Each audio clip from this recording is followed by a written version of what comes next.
एक प्रेमिका जो अपने ही प्रेमी को भूत कह के बुलाती थी, लेकिन वो भूत नहीं था, वो शैतान था, शैतान। उसने अपने ही प्रेमिका का जान ले लिया।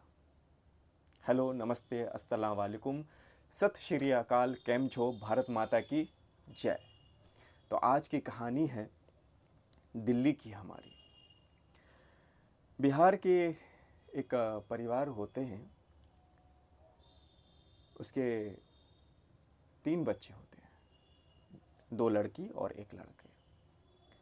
एक जो लड़की होती है उसका नाम होता है सोनिया, जो करीबन 20 साल की होती है। वो 10वीं तक ही पढ़ाई कर पाती है क्योंकि घर में पैसों की दिक्कत होती है। उसके पिताजी जानवरों के खाने का जो चारा होता है वो बेचते हैं, और उसकी जो माँ है वो घर घर जाके काम करती थी। ये लोग बेसिकली बिहार के रहने वाले थे, लेकिन दिल्ली जाके बस गए थे। अब होता ऐसा है कि जो सोनिया होती है उसे रील बनाने का भूत सवार होता है, और उसे ऐसा लगता है कि वो रील बनाकर फेमस होकर अपने परिवार वालों के लिए घर बनाएगी, और इसलिए वो दिन रात रील बनाती रहती थी। अब वो भी कुछ पैसे इकट्ठा करके वो एक फ़ोन ख़रीदती है, और उसी से वो रील बनाती थी। इंस्टाग्राम यूज़ करती थी। उसी पे उसे एक लड़का मिलता है जिसका नाम होता है संजू, जो उसी के घर के से कुछ दूरी पे रहता है। तो दोनों के बीच में नज़दीकियाँ बढ़ती है, प्यार होता है, दोनों एक दूसरे से मोहब्बत करते रहते हैं। लेकिन जो संजू होता है ना, वो संजू नहीं होता, वो सलीम होता है। और उसने अपना नाम इसलिए चेंज किया होता है क्योंकि जो सोनिया जो है वो उसके प्यार में फंस जाए। होता ऐसा है कि जब सोनिया रील बनाने के लिए अपने घर से जब निकलती थी और कुछ दूरी पे जाके, जैसे पार्क हो गया, किसी ग्राउंड में जाके या किसी घर के सामने वो रील बनाया करती थी, तो सलीम जो होता है वो उसे देखता है और उसके बॉडी से अट्रैक्ट होता है। उसे पाने की जो लालसा होती है वो उसके मन में जागती है, और वो सोचता है कि ऐसा क्या करूं जिससे लड़की मेरे प्यार में फंस जाए। इसलिए वो अपने जो इंस्टाग्राम की जो उसकी आईडी होती है जिस पे उसका नाम सलीम होता है, उससे वो चेंज करके संजू कर लेता है। उसे फ्रेंड रिक्वेस्ट भेजता है, उससे बातचीत होनी शुरू होती है। जब भी सोनिया अपने घर से बाहर निकलती तो वो उसके पीछे पीछे जाता, उससे बातें करता, और कुछ खाते पीते ऐसे टाइम स्पेंड करने लगे। दोनों के बीच में नज़दीकियाँ बढ़ने लगी। ये दोनों 2023 में मिलते हैं, दोनों के बीच में प्यार होने लगता है। ऐसा ही होते होते होते होते 2024 अप्रैल में संजू उर्फ सलीम को एक कॉल आता है। वो कॉल किसी और का नहीं, सोनिया का होता है, और सोनिया कहती है कि मैं प्रेग्नेंट हो गई हूँ। तो संजू बोलता है कि ऐसे कैसे? तो सोनिया बोलती है कि तुम्हारे गलती की वजह से हुआ है। तो सलीम बोलता है कि एक काम करो, ये बच्चा गिरा दो। तो सोनिया बोलती है क्यों, हम तो शादी करने वाले हैं ना, तो हम बच्चा क्यों गिराएं? तो ऐसे ही दोनों के बीच में लड़ाइयाँ होती है। कुछ दिन ये दोनों एक दूसरे से बात भी नहीं करते। सलीम जो होता है वो कुछ दवाइयाँ भी ला के देता है जिससे जो सोनिया का जो बच्चा है वो गिर जाए, लेकिन सोनिया नहीं खाती। वो कहती है कि हम शादी करेंगे और इस बच्चे को अपनाएंगे। अब उधर सलीम जो होता है वो बहुत बहानेबाजी करता है कि मेरे परिवार वाले नहीं मानेंगे, मेरी माँ नहीं मानेगी। अभी तक सोनिया को ये पता नहीं है कि वो संजू नहीं सलीम है। अभी तक सोनिया को यही लग रहा है कि वो संजू है, यानी हिंदू है। तो इतना कुछ चल रहा होता है। ऐसे बीतते बीतते 7 महीने बीत जाते हैं। 7 महीने। तो संजू जो होता है उर्फ सलीम, वो एक प्लान बनाता है।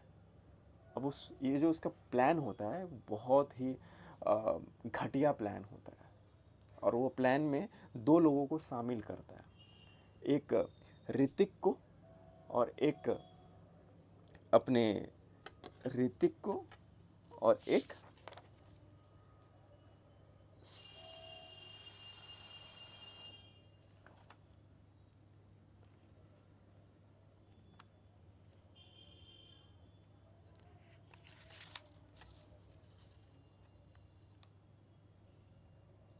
हाँ, एक ऋतिक को और एक पंकज को शामिल करता है वो अपने प्लान में।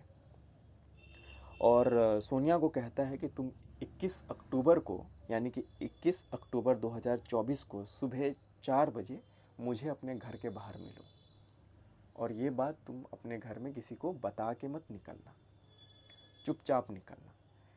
तो सोनिया मान जाती है। उसे लगता है कि हम लोग शादी करेंगे, घर बसाएंगे, क्योंकि सलीम उर्फ संजू की जो माँ होती है वो नहीं मान रही होती है। ऐसा वो कहता है सोनिया को कि मेरी माँ नहीं मान रही है तो हम दोनों भाग के शादी कर लेंगे। तो ऐसा ही होता है। सुबह वो 4 बजे मिलते हैं। तो सोनिया क्या करती है कि घर वालों को एक लेटर यानी कि मैसेज छोड़ के जाती है कि मैं घर छोड़ के जा रही हूँ, मैं संजू के साथ जा रही हूँ, उसके साथ खुश रहूँगी, उम्मीद करती हूँ कि आप लोग हमें परेशान नहीं करोगे। उसके बाद ये तीनों मिलते हैं, यानी कि पंकज, सलीम और ऋतिक और सोनिया, ये लोग 4 लोग कार में बैठते हैं और रोहतक की तरफ निकल जाते हैं। रोहतक की तरफ निकलते हैं और होता ऐसा है कि सोनिया पूछती है कि ये ऋतिक और पंकज यहाँ क्या कर रहा है। तो वहाँ जो संजू होता है उर्फ सलीम, वो कहता है कि ये हमारे शादी में शामिल होने के लिए आए और हम लोग रोहतक जाके शादी कर लेंगे। तो ऐसा ही होता है। लेकिन जब गाड़ी रास्ते में होती है तो सलीम क्या करता है, मोबाइल फ़ोन के चार्जर के केबल से सोनिया का गला दाब के उसे मार देता है। जी हाँ, उसे मार देता है। उसके पेट में 7 महीने का बच्चा भी होता है। वो बच्चा किसी और का नहीं, सलीम का होता है। मारने के बाद वो लोग यही नहीं रुकते। वो लोग क्या करते हैं, सोनिया को लेकर रोहतक से आगे एक गांव पड़ता है, वहाँ ले जाते हैं। और उस गांव में करीब 9 बज चुके होते हैं रात के। उस गांव में जाके एक खेत होता है, उस खेत के नीचे दफनाने लगते हैं। यहाँ सोनिया के जो घर वाले होते हैं वो काफ़ी परेशान होते हैं। वो लगातार उसके फ़ोन पे कॉल कर रहे होते हैं। तो उसका जो भाई होता है वो कॉल बराबर कर रहा होता है। यहाँ कॉल जो है वो उठाता है सलीम, और वो कहता है कि सोनिया, तुम आप लोगों से बात नहीं करना चाहती, प्लीज़ आप लोग परेशान नहीं कीजिए। उनके घर वाले कहते रह जाते कि प्लीज़ एक बार आप मुझे सोनिया से बात करवा दो, सोनिया से बात करवा दो। लेकिन सलीम ऐसा नहीं करता है। वो क्या करता है, फ़ोन को अपने जांघ के पास दबा कर और कहता है अपने पंकज और ऋतिक को कि गड्ढा थोड़ा और गहरा खोदो, और फिर फ़ोन उठाता है, अब बात करने लगता है। ये बात उसका जो भाई होता है वो सुन लेता है, और कहीं ना कहीं उसके भाई को शक होता है कि कुछ गलत हो रहा है। उसके बाद उसका भाई जाता है थाने में रिपोर्ट दर्ज करवाता है।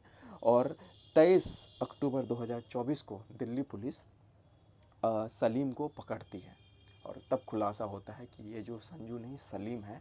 तो पुलिस वाले पूछते हैं कि तुम फ़ोन ऑफ भी कर सकते थे, लेकिन तुमने ऐसा क्यों नहीं किया। तब सलीम बताता है कि मैंने फ़ोन इसलिए नहीं ऑफ़ किया क्योंकि मैं चाहता था कि उनके घर वालों को ये लगे कि उसकी जो बेटी है वो मेरे साथ भागी है, ना कि ये कि उसका जो है हत्या हो गया। तो ये मेरा प्लान था। तो ऐसा ही होता है।